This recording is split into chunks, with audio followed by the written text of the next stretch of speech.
Road ഡേഞ്ചറായില്ല, road പണിയായി.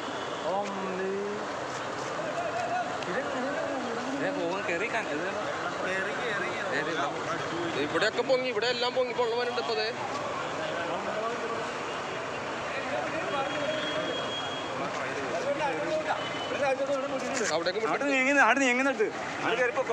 അല്ല നാളെ പേപ്പർ വരും. അല്ലെങ്കിൽ അല്ല അയാൾ താണു പോകുന്ന ആന്റണി നീ അങ്ങോട്ടേക്ക് പോകല്ലേ, താണു പോകുന്ന പറയണത് മനസ്സിലായോ? അത് താണു പോകുന്ന പറയണത്. എടുത്തെടുത്ത് നോക്ക്. അല്ല എക്സോയില് കാണിക്കാനൊരു തെളിവ് വേണം. കടയൊക്കെ വെള്ളത്തിലായല്ല മണ്ടാരം. അതെ, ആ കട പോയി പാവങ്ങള് അരിക്കടയാണ്, അരിയൊക്കെ മൊത്തം പോകും.